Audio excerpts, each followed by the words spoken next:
Hey, this is Joseph Alai. I was just about to erase this whiteboard. It's the outline for the workshop upcoming called Manifesting Faster, which is essentially a workshop, an in-depth, a deep dive on the fundamentals, advanced fundamentals of manifesting fast, quick, better, stronger, faster in the most effective way that lands predictable results.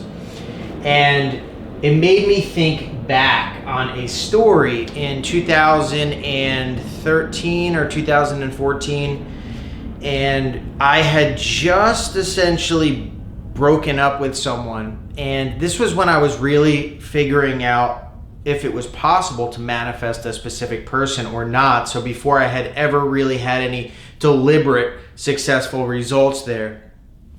And essentially what had transpired is it was messy, right? When we broke up, it was messy. I was heartbroken. There was no contact between her and I. But nevertheless, I wanted this. I wanted this badly. So I started to put techniques to the test. I was living in New Jersey. I didn't have a soul to talk to about this. I had some books, but a lot of them I had already kind of proven useless because they said you couldn't even manifest people or things, right? Which we all know by now if you've been, following material that you actually can, if you've been testing this yourself as well. And I remember one day sitting in my office. I was working at a software firm and I was essentially sitting there. I couldn't focus on my work. My thoughts were spinning. I just wanted to be with her. I just wanted her to answer me. I just wanted things to go back to the way that they were, but even better, right? But here's the thing. My mind was so flooded with negativity, and I don't mean that I wasn't even really a negative person, but I just had the idea inside of me that this was not going to work. Now, that was against my will, those thoughts. I didn't mean for those thoughts to come up, but nevertheless, a continuous inflow, a flood of those negative thoughts, those worst case scenarios, those what if, those what is she doing right now, who is she with right now? And I think we all know these types of thoughts. Well, it was bad. It was bad. And I remember at the time I was reading this book. It's called As a Man Thinketh by James Allen. It was probably my fourth time reading that book. It's not a long read, but it's very dense. And I just remember thinking to myself, if this is all 100% true, as far as what we think we are, what we think we manifest, what we impress, we manifest, then I am screwed. This is not going to work. So anyway, long story short, what ended up happening that day is I made the decision that if I cannot stop, then I will stop trying, right? If I cannot stop obsessing, then I will stop trying, because these laws of manifestation are absolutely set in stone. What we imagine, what we flood our mind with will inevitably be experienced. And if I'm continuously obsessing that she is not going to be with me, she's not going to decide to come back to me, then it doesn't matter if a fraction of the time when I finally snap out of it, I'm imagining this positive good end, I'm going to be in a lot of trouble. There's a lot of things that are going to happen in the middle. And I remember that day specifically. I mean, I was feeling sick because of how I just couldn't take it anymore, these negative thoughts. And so that was the decision that I made. If I couldn't stop, then I was going to stop trying. And what ended up happening was things got progressively worse with the communication between her and I. We started talking again, but in a way which was even worse than it was when we weren't talking. My insecurity levels were rising. I was battling, holding on to the best of my ability. It wasn't working out for me. And finally, one night, everything basically all exploded.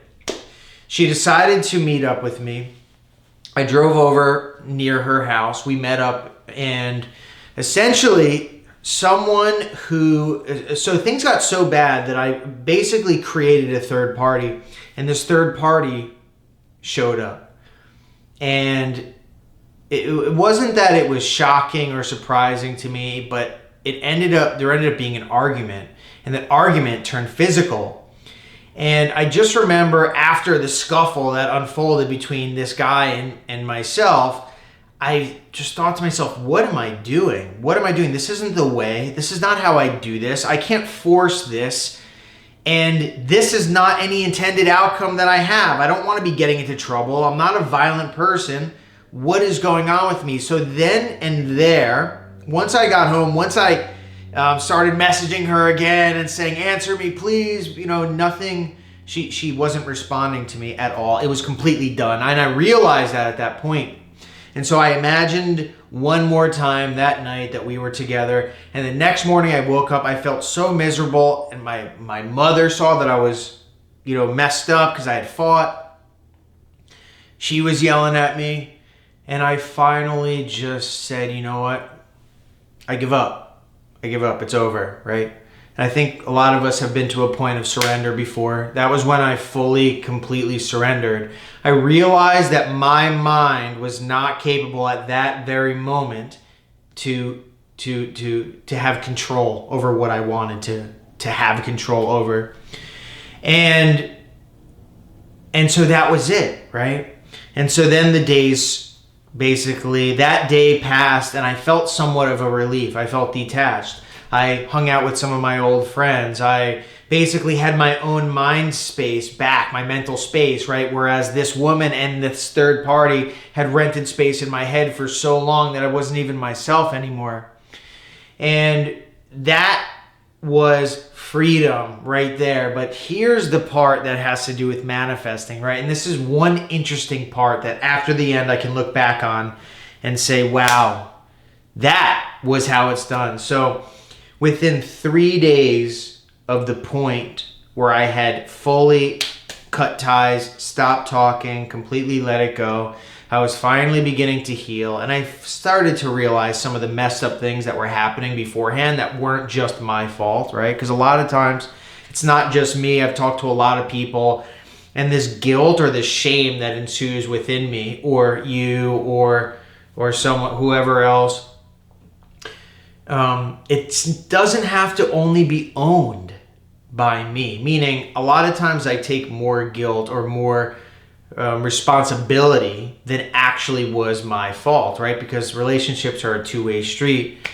And so aside from manifesting aside, I had come to the conclusion that, this girl probably wasn't right for me, right? But this is the interesting part, right? Once I parted ways, once I changed my mindset, I didn't even go after anybody else. Because I was fresh out of it. I changed my mental direction. But I remember this specifically, the day there was like probably 3 or 4 hours passed without me obsessing over this girl. She texted me, and I looked at it and I didn't answer. Then she texted me again, And next thing you know, she was asking me to hang out, and then she was asking me to come back, and she was asking me to be with her. And she meant it. She was begging. She was literally begging for me to come back and be with her. She said she had made the biggest mistake of her life. She's had a couple of days to think about it. Now, mind you, we had multiple days in that span of time beforehand where we didn't talk. But this, right, there was no ending on my behalf. I didn't say, hey, I'm out of here, peace. I just made the decision. I said, forget this, screw this. I'm out of here, right? It was difficult, but at the same time, it was something that I needed to do. Well, she was begging and pleading, and it was something that it really clicked in my mind. And so this story itself lends to the fact that obsession can get in the way, but releasing or allowing it to fade out of your mind is one of the fundamental demands of manifesting a specific person. And so the truth is that after that happened, after she was begging me, and I'm talking about for days, right? I had at least had I at least had analyzed the situation with the obsession gone and looked at what my part was, what her part was, and I really realized, even though, it's kind of like a revelation that we weren't good for each other, So I decided not to continue the relationship, but nevertheless, it was real. The begging was real. The pleading was real. The please come back was real. It was almost like the tables were turned. And so this letting go after this extreme, intense imaginal acts, once that obsession and doubt and insecurity faded, as well as dropping that desire, that's when it was like a catapult shooting forth. So this is one of the ways from which I realized I could speed up manifestations if I was able to get a strong enough imaginal act and then drop it clean enough. This is something that over the span of time I have done time and time and time again now. And so it's just one of many different techniques and ideas and skills that I use to manifest as fast as I possibly can. But here's the thing, this stuff is not, you can't read this in a book. You can't really be taught this stuff, or it hasn't existed, so to speak. A lot of this comes from experience, right? For me personally, I am grateful that since 2011, I have been testing this day after day, taking notes, using the scientific method to kind of see what's true and what's not true about manifesting. But that is what this workshop is about. It's about boiling down and simmering down these events and experiences that have happened time and time and time again, where patterns emerge that we can quantify that work every single time. It's not just me that these work for either. I am so thankful and so blessed now, since my obsession is taking experiences and boiling them down to generalizations that may work. I'm fortunate that thousands of people have told me their stories too. So the laws, quote unquote, that I kind of extract from experiences of how to manifest, I can see how other individuals, the self-same laws are working for them as well. And so, like I said, this stuff isn't really, it's not readable in a book, for instance. Like, yes, I could write a book right now. It would be of tremendous help, but this stuff isn't being shared everywhere, is more about what I'm trying to say. And so that's what this workshop specifically is about, right? So manifesting faster comes from very specific fundamentals over nearly a decade of deliberate and systematic testing in order for me to have mastered it myself. But finding that these laws are applicable for everyone that uses it at their command, that's kind of what the VIP program is about, so that those who are willing to learn and wanting to learn can get all this information and systematic step-by-step instructions of how to do things like drop it, how to do things like imagining properly, or know if you're thinking too much about it, or what actions to take in order to get your manifestations. So if you are interested in more laws or systematic methodology on how to get what you want, sign up for this workshop so you can definitely check it out. If you look down in the description below, there's going to be some information on how to do that, as well as a coupon code if this is your first time signing up for the VIP. So definitely get into that if you're interested, if you want your manifestation, if you're stuck on it, if you don't think maybe it's possible, if you're listening to 1,000 different people, just come and hang out with me for an evening. We do a workshop. It's an hour and a half. It's me and you and some other individuals. I go over a PowerPoint.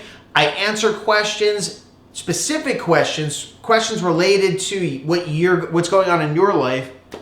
And it's just essentially to get you going on the right track so that you can begin to systematically, deliberately, predictably manifest what you want. Stop hope manifesting, which is, please, I hope this works, and know for a fact that what you're doing is the proper way. This stuff is not up to suggestion. It's not up to opinion. This stuff has definite laws which are quantifiable, which is what I've spent the last decade of my life doing. So thank you for watching this. Definitely get involved with this. Sign up now so you can, there's only a few days left, so get involved right now. And thanks for watching. I hope this was helpful.